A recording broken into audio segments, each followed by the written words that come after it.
40 வருஷத்துக்கு மேல ரோடு இல்லாம, சரியான குடி தண்ணீர் வசதியும் இல்லாம, அதுவும் குறுகலான சந்துக்குள்ளேயே மக்கள் வாழ்ந்தாங்கன்னு சொன்னா நம்ப முடியுதா? ஆனா நிஜமாவே அப்படி வந்து திருச்சி மலைக்கோட்டையில திருவள்ளுவர் நகர்ல இருந்திருக்காங்க. இதுதாங்க நாங்க சொன்ன அந்த ஏரியா திருச்சி மலைக்கோட்டையை சேர்ந்த திருவள்ளுவர் நகர். இங்க கிட்டத்தட்ட 40 வருஷம் கூட இல்லையாம். 50 வருஷத்துக்கும் கிட்ட வந்து சரியான தண்ணீர் வசதியும் இல்லாம, ரோடும் இல்லாம மக்கள் வந்து இந்த குறுகன சந்துல வாழ்ந்திருக்காங்க. இப்போ வந்து இத வந்து என்ன சொல்றாங்க அப்டின்னா, இங்க இருக்கிற இப்ப லோக்கல் கவுன்சிலர் வந்து இப்போ வந்து 40 வருஷத்துக்கு அப்புறம் இத வந்து சரி பண்ணி குடுத்துருக்கிறதா சொல்றாங்க. வாங்க இது குறித்து மக்களோட கருத்து என்ன? முன்னாடி என்ன சிக்கல்கள் வந்து இதுல இருந்தது? இப்ப வந்து அவங்க என்ன மாரி ஃபீல் பண்றாங்க? அப்டிங்கிறத வந்து மக்கள்ட்ட கேட்டு நம்ம தெரிஞ்சுக்கலாம். இங்க வந்து ஒரு 40 வருஷமாவே வந்து ரோடு வந்து மண் ரோடா இருந்தது. அதுக்கப்புறம் நல்ல தண்ணி பைப்பும் வரல. அதுக்கப்புறம் வந்து சாக்கடையும் வந்து ட்ரைனேஜ் சிஸ்டம் சரியில்ல அப்படின்னு சொல்லிட்டு இருந்தாங்க. இப்போ வந்து இது வந்து எல்லாமே சரி பண்ணி குடுத்துருக்கறதா சொல்லியிருக்காங்க. ஆமா. இதான் யார் உங்களுக்கு பண்ணி குடுத்ததுன்னு சொல்ல முடியுமா? ஒரு அரவிந்தன்ட்ட போய் ஒரு 5 தடக்க மனுக்கு மேல 5 தடவைக்கு மேல மனு குடுத்துருக்கோம். எங்களோட கோயில் ஃபங்க்ஷனுக்கு ஒவ்வொரு தடக்கையும் போவேலையும் தனிப்பட்ட முறையாவும் நாங்க போய் ஒவ்வொரு தடக்கையும் சொல்லியிருக்கோம். இந்த மாரி எங்களுக்கு தண்ணி வசதி இல்ல, ரோடு கிடையாது, சாக்கடை வசதி சரியா இல்ல அப்படின்னு சொல்லி நாங்க நெறைய தடக்க சொல்லியிருக்கோம். அப்புறம் ஒவ்வொரு தடக்கையும் அவர் வந்து பார்க்கறப்பயே சொல்லுவாரு, கண்டிப்பா செஞ்சு குடுத்துருவோம்னு அவர் சொல்லுவாரு. அதே மாதிரி எங்களுக்கு செஞ்சு குடுத்துட்டாங்க. இது முடியறதுக்குள்ள உங்களுக்கு எல்லாமே நான் ரெடி பண்ணி குடுத்துட்றேம்மா கண்டிப்பா அப்படின்னாங்க. அதே மாதிரி செஞ்சு குடுத்துருக்காங்க. ஆமா. எங்களுக்கு தண்ணி உள்ளுக்குள்ளன்னு வீட்டுக்குள்ளன்னு தண்ணி வந்து எங்க மாமனார் காலத்துக்கு முன்னாடி இருந்து இங்க தண்ணி கிடையாதுங்களா. இவங்க இவங்கெல்லாம் இங்க பூர்வீகமா இருக்கிறவங்க. நாங்கெல்லாம் இப்ப ஒரு 25 வருஷமாச்சு. ஆனா வந்து இவங்கெல்லாம் பூர்வீகமா இருந்த நாள்ல இருந்தும் சரி, இன்னைய வரைக்கும் சரி. இப்பதான் சமீபமா தண்ணி வந்திருக்குது. ஆமா. அண்ணன் கண்டிப்பா உங்களுக்கு தண்ணி ஏற்பாடு பண்ணி குடுக்குறேன்னு சொன்னாங்க. அது மாதிரி பண்ணி குடுத்துட்டாங்க. பைப்பு கனெக்ஷன் இது பண்ணியிருக்காங்க. முனிசிபாலிட்டி கல்லு தான் இருந்தது. இப்போ சிமெண்ட் இது போட்டிருக்காங்க. தண்ணி நல்ல தண்ணி கனெக்ஷன் இது பண்ணியிருக்காங்க. பணம் பாதி பேர் கட்டியிருக்காங்க. இன்னும் ஓப்பன் பண்ணுறது மட்டும்தான் இருக்கு. அது மாதிரி நல்ல மாதிரி செஞ்சு கொடுக்குறாங்க. அரவிந்துக்கு நன்றி. எல்லாருக்குமே தனித்தனியா அப்ப ஒரு கனெக்ஷன் கொடுக்காம எல்லார் வீட்டுக்கும் தனித்தனியாவே கொடுத்துருக்காங்க. தனித்தனி இதே கனெக்ஷன் கொடுத்துருக்காங்க. மாதிரி கொடுத்துருக்காங்க. ஒரே குழாயில போட்டு எல்லாரும் எடுத்துங்க அப்படி செய்யாம அவங்கவுங்க வீட்டுக்கு தேவைங்கிற அளவுக்கு அவங்க கொடுத்துருக்காங்க. கண்டிப்பா எங்களுக்கு செஞ்சிருக்காங்க. மட்டும் இல்ல, எங்களோட ஒரு சின்ன ஒரு பிரச்சனை இல்ல வேற ஒரு கோயிலுக்கு ஒண்ணு செய்யணும் அப்படின்னு சொன்னாலும் வந்து பார்த்து செஞ்சு கொடுக்குறாங்க. எங்களுக்கு நல்லபடியா செஞ்சு கொடுக்குறாங்க. இந்த கோயில் ஷெட்டுக்கு அவர் உதவி இருக்காரு.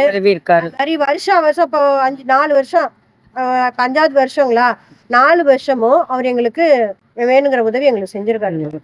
இன்னொரு கோரிக்கை, இந்த தண்ணி இந்த சிமெண்ட் இந்த போட்டிருக்க அந்த தண்ணி பூரா முன்னாடி இருக்க தொட்டி பைப்புக்கு வருது. அதை மட்டும் ஒரு ஒரு செங்கக்கலாலும் உயர்த்தினா போதும். அது மட்டும் பார்த்து கொடுக்கணும். நன்றி செஞ்சிருக்காங்க. ஆமா. ஃபர்ஸ்ட் இருந்ததுக்கு இப்ப நிறைய மாற்றங்கள் எங்களுக்கு செஞ்சு கொடுத்துருக்காங்க. ஆமா ஆமா ஆமா. நாங்க போய் அவர்கிட்ட சொல்லி அவங்க எங்களுக்கு செஞ்சு கொடுத்துருக்காங்க. எங்களுக்கு இதே கட்சியில இருந்து நிறைய பேர் வந்திருக்காங்க. ஆமா. ஆனா வந்து நிறைய பேர் இந்த இடத்துல இருக்காங்க. ஆனாலும் இவர்கிட்ட சொன்ன உடனே எங்களுக்கு ஒரு பயனுள்ளதா அமைச்சு கொடுத்திருக்காரு. சந்தோஷம் தான் எங்களுக்கு. இத்தனை வருஷம் இருக்கிறத விட இப்ப யாரு நமக்கு நம்மளோட விஷயங்களை பூர்த்தி செஞ்சு கொடுத்தாங்கன்னு தானே நம்ம பார்க்கணும். செய்யாத விஷயங்களை செஞ்சு கொடுக்கறது வந்து பெரிய விஷயம் இல்லையா? அதனால நாங்க கண்டிப்பா செஞ்சு கொடுத்துருக்காங்க. பொய் சொல்றதுக்கோ ஒருத்தர் சொல்றதுக்காகவோ கிடையாது. இப்ப எங்க பிள்ளைங்க எல்லாம் வெளியில போற சூழ்நிலை இப்ப இங்கேயே பாத்தீங்கன்னா எங்க ஏரியாவில நிறைய பேர் இந்த தண்ணி பிரச்சனைக்காக வெளியே போயிட்டாங்க. இந்த லைன்ல பாத்தீங்கன்னா ஒரு 4-5 குடும்பம் கிடையாது. இருக்கிறதே இவ்வளவு பேர் தான் இருக்கிறாங்க. எதுக்காக வெளியே போனாங்கன்னா வீடு வாச பத்தலங்கிறதுக்காக கிடையாது, தண்ணி இல்லைங்கிற ஒரு பிரச்சனை. ஆனா இன்னைக்கு அந்த தண்ணி பிரச்சனை எங்களுக்கு இருக்கு. எங்க தலைமுறை வெளியில போகாது இல்லையா? மெயினா வந்து அந்த ஒரு காரணம் எங்களுக்கு அவர் செஞ்சு கொடுத்தது பெரிய பெரிய நன்றி. இதை வச்சு நாங்க சொல்றோம். அதுக்கப்புறம் கொஞ்சம் நல்லாவே இருக்கு. யாருன்னு சொல்லாமா? அரவிந்தன் வந்ததுக்கு அப்புறம் கொஞ்சம் நல்லா இருக்கு. ரோடு போட்டு கொடுத்துருக்காரு. பாதாள சாக்கடை இப்பதானே வந்திருக்கு. அவர் வந்த போதுதான் வந்திருக்கு. இருக்கு. அதுவும் ரோடு போட்டிருக்காரு. நல்லா தார் ரோடு போட்டிருக்காரு. பாதாள சாக்கடை, ஸ்ட்ரீட்க்கு கேமரா வச்சிருக்காரு. மெயினா திருட்டு பயம் ராபரிலாம் நிறையா நடக்குது. அதெல்லாம் கொஞ்சம் வந்ததுக்கு அப்புறம் கொஞ்சம் பரவாயில்ல, நல்லா இருக்கு. வரும்போது நான் வந்தாருன்னா இன்னும் நல்லா இருக்கும். இப்போ வந்து வேற என்னென்னலாம் பண்ணி கொடுத்தாலும் கொஞ்சம் நல்லா இருக்கும்னு நினைக்கிறேன். பாத்ரூம் இல்லை இங்கே ஏரியாவில். மெயினாக பப்ளிக்கு மலைக்கோட்டைக்கு போகிறதுக்கு மெயின் அதுதான். அது இந்த ஏரியாவில் இல்லை. அது ஒன்று ஃபஸ்ட்டு. 2வது குடிநீர் பைப்பும் அதே போல் பொதுவாக ஒன்று வைக்கணும். அதுவும் இல்லை. அதுவும் வச்சாருன்னா கொஞ்சம் நல்லா இருக்கும். மலைக்கோட்டைக்கு செல்லும் வழின்னு அந்தந்த இடத்துல ஒரு போர்டு ஒன்று வைக்கணும். அதெல்லாம் இல்லை. அவரை ஈஸியா அணுகக்கூடியவரா இருக்காரா? லைக் ஈஸியா பார்க்க முடியுதா? பார்க்கலாம். வந்து இன்னும் பேசிட்டு குறைகளை கேட்டுட்டு போறாரு. மற்ற ஆளுங்க மாதிரி வராமலாம் இருக்கிறது இல்லை. வராரு, வாரம் ஒரு வாட்டி வராரு, போறாரு. ஏதாவது நம்ம சொன்னாலும் ஹெல்ப் பண்றாரு. அதனால வேற ஒன்றும் பண்ண முடியாது. ஏன்னா அவருக்கு தான் கொடுக்கணும். ஏன்னா செய்யறவங்களுக்கு தான் நம்ம பண்ண முடியும். இப்ப டைரக்டா தண்ணி திரி விட்டா வருது. சரி விட்டா வருது. முன்னாடி தண்ணி வரல, அப்ப நல்ல தண்ணி இப்ப வரல, சரியா வரல. இப்ப நல்லா எல்லா வீட்டுக்கு வீடும் வருது. வீட்டுக்கு வருதா? அப்ப சரி, இப்ப இந்த இதெல்லாம் இருந்தது, இப்ப கொஞ்சம் இப்போ கொஞ்சம் பரவாயில்ல எங்களுக்கு. இது ரொம்ப மோசமா இருந்துச்சு, இப்ப கொஞ்சம் பரவாயில்ல. அரவிந்தன் சார் வந்து கவுன்சிலர் தான், அவங்க வந்து இப்போ நல்லா பண்ணியிருக்காங்க. எளிதில் அணுகக்கூடியவரா இருக்காரா? ஈஸியா போயிட்டு பார்க்க முடியுதா? எல்லாம் மனுவெல்லாம் கோரிக்கைலாம் பண்ணி கொடுத்துருக்கோம். அதெல்லாம் நேரில் போனால் பண்ணி கொடுக்குறாங்க. பண்ணி கொடுக்குறேன், பார்க்க முடியுதா? பார்க்க முடியுது. அதெல்லாம் எந்த குறையும் இல்லை. நேரில் வந்தோம்னா இந்த தெரு நேபாள சந்திலேருந்து வரோம்னா உள்ள அனுப்ப சொல்லி அதெல்லாம் பார்க்குறேன். எங்களுக்கு வந்து சாக்கடை இல்லை, சாக்கடை போட்டு கொடுத்துருக்காங்க. நல்ல தண்ணி இல்லைன்னா அதுவும் எங்களுக்கு வீட்டுக்கு நல்ல தண்ணி போட்டு கொடுத்துருக்காங்க. வீட்டுக்கு வீடு நல்ல தண்ணி போட்டு கொடுத்துருக்காரு. எங்கள் தெருவுக்கு நல்ல வசதிகள் செஞ்சு கொடுத்துருக்காங்க. முன்னெல்லாம் மண்ணு தரையா இருந்தது, இப்போ வந்து சிமெண்ட் தரையா ஆக்கி நல்லா கல் போட்டு சாக்கடை போட்டு கொடுத்துருக்காங்க. அதெல்லாம் கால் வைக்க முடியாது. இப்போ வந்து எல்லாமே நல்லா இருக்கு. நல்ல தண்ணி பைப்பு போடாம இருந்தா யாருக்கும் கிடைக்காம இருந்துச்சு. இப்போ வீட்டுக்கு வீடு நல்ல தண்ணி பைப்பு கிடைச்சிருச்சு. இப்போ வந்து அவங்க வந்து திறந்து மட்டும் எங்களுக்கு கொடுக்கணும். 40 வருஷமா இல்லைங்கிறாங்களா இங்க? ஆமாப்பா, 40 வருஷமா இல்லை, இப்போ இருக்கும் பைப்புன்னு எங்களுக்கு வந்திருக்கு. குடிக்கிற தண்ணின்னு இப்போ தான் வீட்டுக்கு வந்திருக்குது. அதனால நாங்கள் பணம்லாம் கட்ட சொன்னாங்க, கட்டிட்டோம். லைனும் எங்களுக்கு இழுத்துட்டாங்க. சரி, யார் பண்ணி கொடுத்தா இது எல்லாத்தையுமே? யார் கவுன்சிலர் தான். ஆனால் எங்களுக்கு ரொம்ப நன்றி, நல்ல உதவி பண்ணியிருக்காரு அவர். நாங்கள் ரொம்ப கஷ்டப்பட்டோம். இந்த சாக்கடைலாம் வழியே ஆகிக்கிட்டு இருக்கோம், அப்படியே ஓப்பனாக ஓடிக்கிட்டு இருக்கும் தண்ணி. இப்போ அதெல்லாம் சௌகரியமாக இருக்குது. வீட்டுக்கு வீடு பைப்பு போட்டாங்க. ரோட்டில் கூட டாங்க் அவர் தான் வச்சுருக்காரு. வேணுங்கிற தண்ணி பிடிச்சிக்குங்கன்னு. ஆமாம், எனக்கு அரவிந்த் போன தடவை எலெக்ஷனுக்கு தெரியும். நான் தான் போட்டிருக்கோம். அது மாதிரி நாங்கள் பார்த்துக்குறோம். 40 வருஷமா பண்ணாத ஒரு விஷயத்த இப்போ வந்து நீங்கள் வந்து பண்ணி கொடுத்துருக்கீங்க. அது எதனால் உங்களுக்கு அது பண்ணணும்னு தோணுச்சு ஆக்சுவலாக? சார், என்னோடய வார்டு வந்து 14வது வார்டு. இந்த திருவள்ளூர் நகர் வந்து 14வது வார்டுக்கு உட்பட்டு வருது. அதில் வந்து சுமார் ஒரு 60-70 குடும்பங்கள் வசிக்கின்றன. அந்த குடும்பத்துக்கு இன்றைக்கி வரைக்கும் கிட்டத்தட்ட 40 வருஷமாக அவங்க வந்து ஒரே இடத்துல தான் குடியிருக்காங்க. ஆனால் நல்ல தண்ணி, காவேரி தண்ணி வரதே இல்லை. அதே மாதிரி ரோடு வசதி கிடையாது. வீட்டை விட்டு இறங்கினா கல் தர தான், வீடை விட்டு இறங்கினா கல் தர தான், மண்ணு தான்.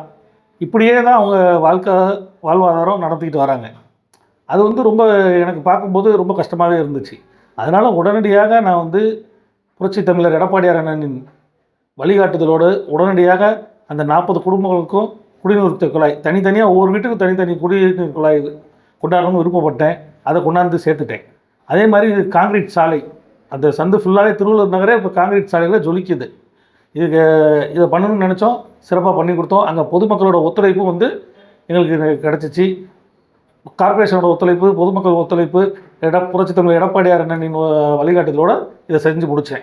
இதுக்கு முன்னாடி உள்ளவங்கலாம் ஏன் இதை பண்ணாமல் விட்டாங்க அப்படின்ட்டு உங்களுக்கு அதில் எதுவும் கருத்து இருக்கா உங்களுக்கு? இல்லை, யாரும் முயற்சி எடுக்கல சார். இதுக்கு முன்னாடி வந்து திமுக கவுன்சிலர் இருந்தாங்க, மாட்டு கட்சி கவுன்சிலர் தான் இருந்தாங்க. யாரும் அதுக்கான முயற்சியை எடுக்கவே இல்லை. ஒரு விஷயத்தை நம்ம வந்து எந்த ஒரு விஷயமும் முடிக்க முடியாதுங்கிறதே கிடையாது சார் வாழ்க்கையில். நம்மளோட முயற்சி தான்.